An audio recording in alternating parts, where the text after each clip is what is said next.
So my name is Anne-Marie DeCicco-Best. I'm the former mayor of London, Ontario for 10 years, and I currently work at Fanshawe College.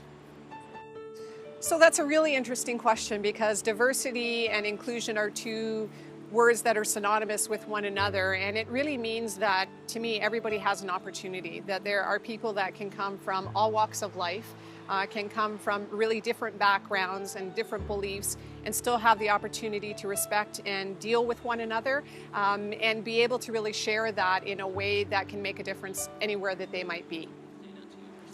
Well, I think for me what makes it really interesting is that both of my parents actually came from a different country to Canada, and they came here looking for a better life for their children. So although I might be a first-generation Canadian, my parents were not. They were from Italy. And being from a place where they then had to come and learn the language and learn the culture, learn how to write, didn't have the opportunity to go to school here but had to immediately start working and be engulfed in a culture that didn't understand them either. We hear stories all the time about what my parents had to go through to be able to give us a better life. And I think I found that when I finally got to be in the mayor's role here, it was almost as if I was a sign for anybody who had parents that had come here looking for that same dream, to know that their children could really achieve something extraordinary if they wanted to. And Canada allows you to do that because it allows people to come in. And so that really, for me, was showing what it was like to be different, but to come to a place where you could be included and still have the opportunities for your own family. Well, that's interesting. You know, I've met people from all walks of life, and I was really, really fortunate to be able to meet people that had different religions or different beliefs or came from a different lifestyle. But everybody had the same core belief. They were looking to make London a better place, but they also wanted a better life for themselves and their families. And so when I think of sectors, I don't think of them as individual that way. I think of it as, what's a community like? What is London all about? What do we want Ontario or the country to be? And how do people come here? And it doesn't matter what they look like or what they think or what they believe, but I could talk with you about that, and I can tell you what I think, and you could tell me the same. And so therefore we are part of a community that really embraces diversity and can engage with one another on that.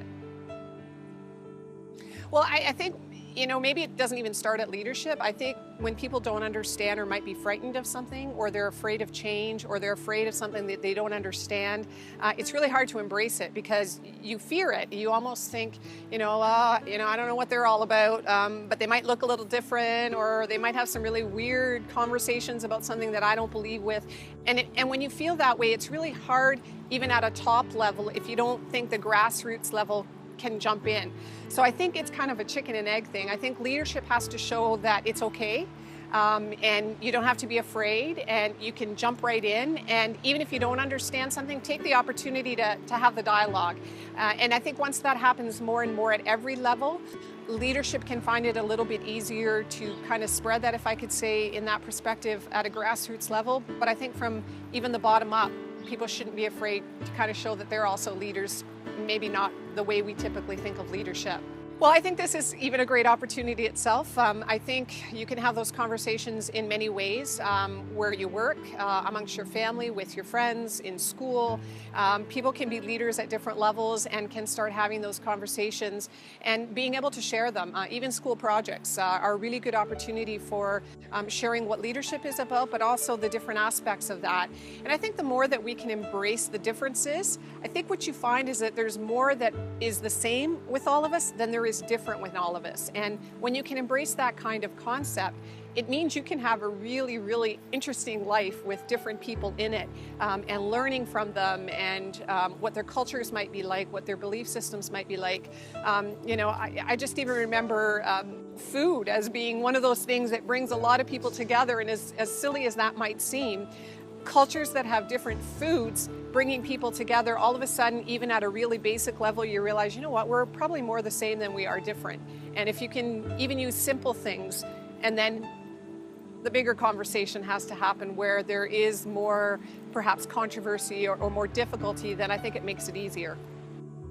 Well, actually, I think emerging leaders is probably the place where it's so much easier to talk about these issues, because I think a younger generation is more open and they don't see the barriers the same way as someone older might that is more set in their ways. And that's not a criticism, and it's, not anything bad. It's just the way we've always been. I find that younger people have this real ability to just let everybody in, have the conversation, talk about things, and they can also disagree in a way that's more respectful, that then doesn't create a problem.